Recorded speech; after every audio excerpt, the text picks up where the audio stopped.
सभी को जय मसीह की। आज का वचन मीका की पुस्तक 4 अध्याय का 1 से 5 वचन। अंत के दिनों में ऐसा होगा कि यहोवा के भवन का पर्वत सब पहाड़ों पर दृढ़ किया जाएगा और सब पहाड़ियों से अधिक ऊंचा किया जाएगा, और हर जाति के लोग धारा के समान उसकी ओर चलेंगे। और बहुत सी जातियों के लोग जाएंगे और आपस में कहेंगे, आओ हम यहोवा के पर्वत पर चढ़कर याकूब के परमेश्वर के भवन में जाएं। तब वह हमको अपने मार्ग सिखाएगा और हम उसके पथों पर चलेंगे, क्योंकि यहोवा की व्यवस्था सिय्योन से और उसका वचन यरूशलेम से निकलेगा।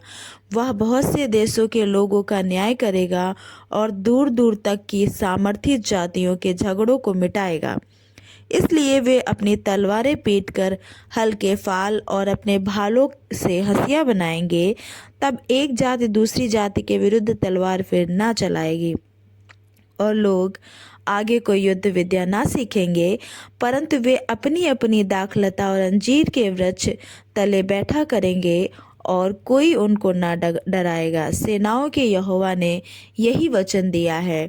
सब राज्यों के लोग तो अपने अपने देवता का नाम लेकर चलते हैं, परंतु हम लोग अपने परमेश्वर यहोवा का नाम लेकर सदा सर्वदा चलते रहेंगे। आमीन। मत्ती की पुस्तक 15 अध्याय का 1 से 20 वचन। परंपरा पालन का प्रश्न। तब यरूशलेम से कुछ फरीसी और शास्त्री यीशु के पास आकर कहने लगे, तेरे चेले पूर्वजों की परंपराओं को क्यों टालते हैं कि बिना हाथ धोए रोटी खाते हैं? उसने उनको उत्तर दिया, तुम भी अपनी परंपराओं के कारण क्यों परमेश्वर की आज्ञा टालते हो? क्योंकि परमेश्वर ने कहा है, अपने पिता और अपनी माता का आदर करना, और जो कोई पिता या माता को बुरा कहे वह मार डाला जाएगा। परंतु तुम कहते हो कि यदि कोई अपने पिता या माता से कहे, जो कुछ मुझे तुझसे लाभ हो सकता है वह परमेश्वर को भेंट चढ़ाया जा चुका है, तो वह अपने पिता का आदर ना करे। इस प्रकार तुमने अपनी परंपरा के कारण परमेश्वर का वचन टाल दिया। हे कपटियों, यशायाह ने तुम्हारे विषय में यह भविष्यवाणी ठीक ही की है। ये लोग होठों से तो मेरा आदर करते हैं, पर उनका मन मुझसे दूर रहता है, और ये व्यर्थ मेरी उपासना करते हैं, क्योंकि मनुष्यों की विधियों को धर्मोपदेश करके सिखाते हैं, अशुद्ध करने वाली बातें। तब उसने लोगों को अपने पास बुलाकर उनसे कहा, सुनो और समझो। जो मुंह में जाता है वह मनुष्य को अशुद्ध नहीं करता, पर जो मुंह से निकलता है वही मनुष्य को अशुद्ध करता है। तब चेलों ने आकर उससे कहा, क्या तू जानता है कि फरीसियों ने यह वचन सुनकर ठोकर खाई? उसने उत्तर दिया, हर पौधा जो मेरे स्वर्गीय पिता ने नहीं लगाया उखाड़ा जाएगा। उनको जाने दो, वे अंधे मार्गदर्शक हैं, और अंधा यदि अंधे को मार्ग दिखाए तो दोनों ही गड्ढे में गिरेंगे। यह सुनकर पतरस ने उससे कहा, यह दृष्टांत हमें समझा दे। उसने कहा, क्या तुम भी अब तक ना समझो? क्या तुम नहीं जानते कि जो कुछ मुंह में जाता है वह पेट में पड़ता है और संडास से निकल जाता है? पर जो कुछ मुंह से निकलता है वह मन से निकलता है, और वही मनुष्य को अशुद्ध करता है।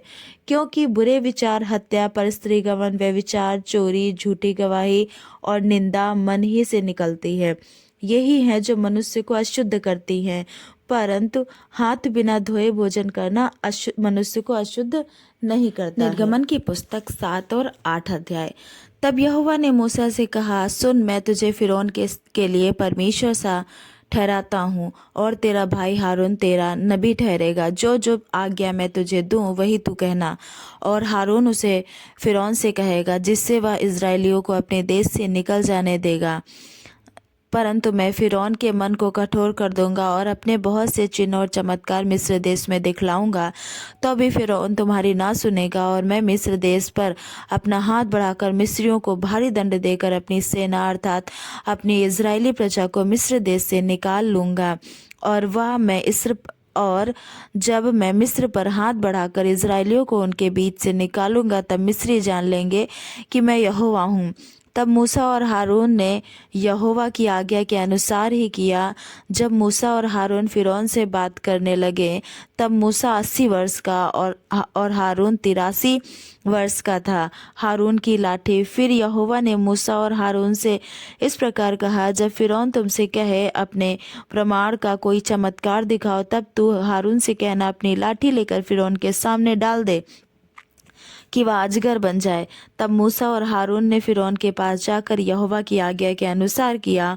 और जब हारून ने अपनी लाठी फिरौन और उसके कर्मचारियों के सामने डाल दी तब वह अजगर बन गई। तब फिरौन ने पंडितों और टोना करने वालों को बुलाया और मिस्र के जादूगरों ने आकर अपने अपने तंत्र मंत्र से वैसा ही किया।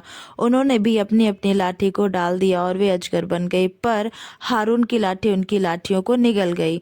परंतु फिरौन का मन और हठीला हो गया और यहोवा के वचन के अनुसार उसने मूसा और हारून की बातों को नहीं माना। मिस्रियों पर 10 भारी विपत्तियों के पड़ने का वर्णन। जल का लहू बनना। तब यहोवा ने मूसा से कहा, फिरौन का मन कठोर हो गया है और वह इस प्रजा को जाने नहीं देगा। इसलिए सवेरे के समय फिरौन के पास जा, वह तो जल की ओर बाहर आएगा और जो लाठी सर्प बन गई थी उसको हाथ में लिए हुए नील नदी के तट पर उससे भेंट करने के लिए खड़ा रहना और उससे इस प्रकार कहना, इब्रियों के परमेश्वर यहोवा ने मुझे यह कहने के लिए तेरे पास भेजा है कि मेरी प्रजा को लोगों को जाने दे, जिससे वे जंगल में मेरी उपासना करें। और अब तक तूने मेरा कहना नहीं माना। यहोवा यूँ कहता है, इससे तू जान लेगा कि मैं ही परमेश्वर हूँ। देख, मैं अपने हाथ लाठी को नील नदी के जल पर मारूंगा और वो जल लहू बन जाएगा और मछलियाँ नील नदी में हैं वे मर जाएंगी और नील नदी बसाने लगेगी और नदी का पानी पीने के लिए मिस्रियों का जी ना चाहेगा। फिर यहोवा ने मूसा से कहा, हारून से कह कि अपनी लाठी लेकर मिस्र देश में जितना जल है अर्थात उसकी नदियां, नहरें, झीलें, पोखरे सब के ऊपर अपना हाथ बढ़ा कि उनका जल लहू बन जाए और सारे मिस्र देश में काठ और पत्थर दोनों भांति के जल पात्रों में लहू ही लहू हो जाएगा। तब मूसा और हारून ने यहोवा की आज्ञा के अनुसार अर्थात उसने लाठी को उठाकर फिरौन और उसके कर्मचारियों के देखते नील नदी के जल पर मारा और नदी का सब जल लहू बन गया। अर्थात नील नदी में जो मछलियां थी वे मर गई और नदी से दुर्गंध आने लगी और मिस्री लोग नदी का पानी ना पी सके और सारे मिस्र देश में लहू हो गया। तब मिस्र के जादूगरों ने भी अपने तंत्र मंत्रों से वैसा ही किया। तो भी फिरौन का मन हठीला हो गया और यहोवा के कहने के अनुसार उसने मूसा और हारून की ना मानी। फिरौन ने इस पर भी ध्यान नहीं दिया और मुंह फेर के अपने घर चला गया। और सब मिस्री लोग पीने के जल के लिए नील नदी के आसपास खोदने लगे, क्योंकि वे नदी का जल नहीं पी सकते थे। जब यहोवा ने नील नदी को मारा था तब वे 7 दिन हो चुके थे। मेंढकों का आक्रमण। तब यहोवा ने फिर मूसा से कहा, फिरौन के पास जाकर कह, यहोवा तुझसे इस प्रकार कहता है, मेरी प्रजा के लोगों को जाने दे, जिससे वे मेरी उपासना करें। परंतु यदि उन्हें नहीं जाने देगा तो सुन, मैं मेढक भेजकर तेरे सारे देश को हानि पहुंचाने वाला हूँ और नील नदी मेढकों से भर जाएगी और वे तेरे भवन में और तेरे बिछौने पर और तेरे कर्मचारियों के घरों में और तेरी प्रजा पर वरन तेरे तंदूरों और कठौतियों पे भी चढ़ जाएंगे और तुझ पर और तेरी प्रजा और तेरे कर्मचारियों सबों पर मेढक चढ़ जाएंगे। फिर यहोवा मूसा को आज्ञा दी, हारून से कह दे कि नदियों, नहरों और झीलों के ऊपर लाठी के साथ अपना हाथ बढ़ाकर मेढकों को मिस्र देश पर चढ़ा ले। तब हारून ने मिस्र के जलाशयों के ऊपर अपना हाथ बढ़ाया और मेढकों ने मिस्र देश पर चढ़कर उसे छा लिया। और जादूगर भी अपने तंत्र मंत्रों से उसी प्रकार मिस्र देश का मेढक चढ़ा ले आए। तब फिरौन ने मूसा और हारून को बुलवा कर कहा, यहोवा से विनती करो कि वह मेढकों को मुझसे और मेरी प्रजा से दूर करे और मैं इजरायली लोगों को जाने दूंगा, जिससे वे यहोवा के लिए बलिदान करें।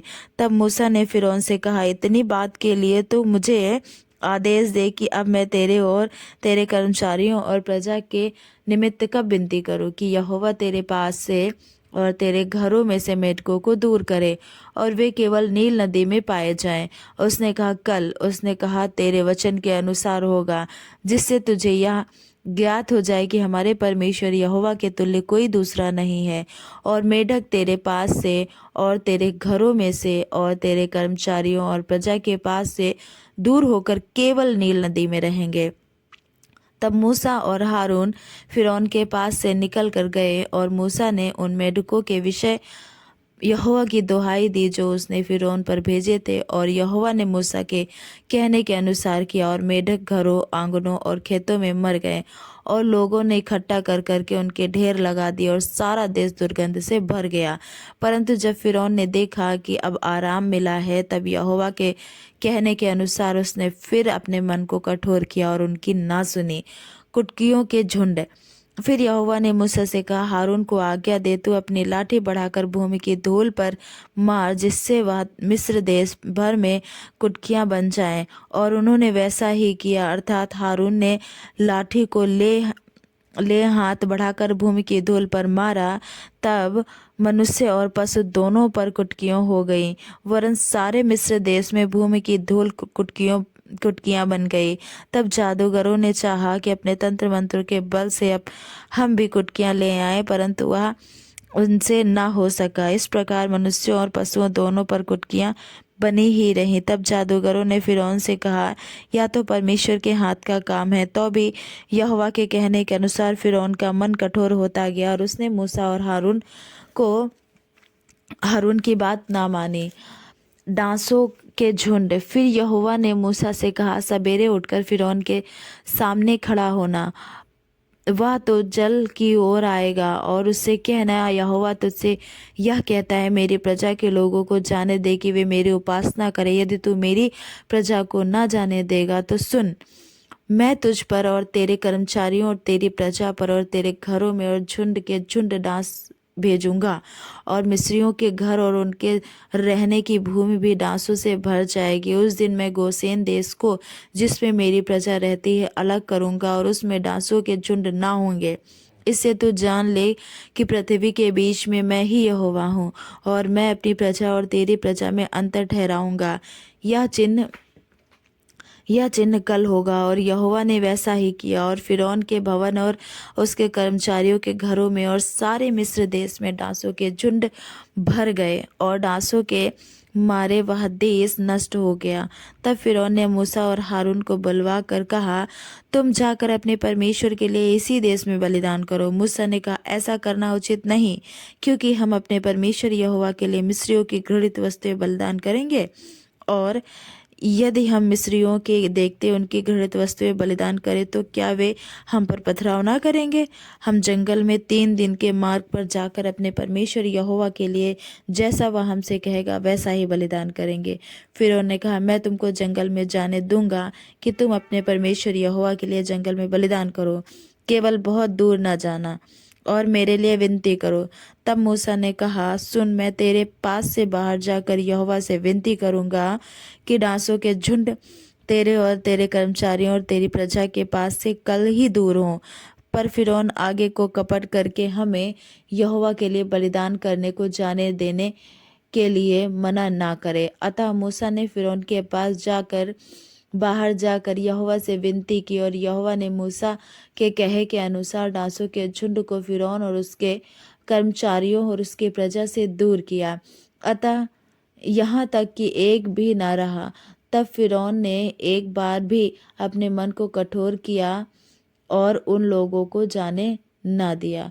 परमेश्वर का वचन पढ़े सुने जाने पर आशीष हो। सभी को जय मसीह की। आमीन।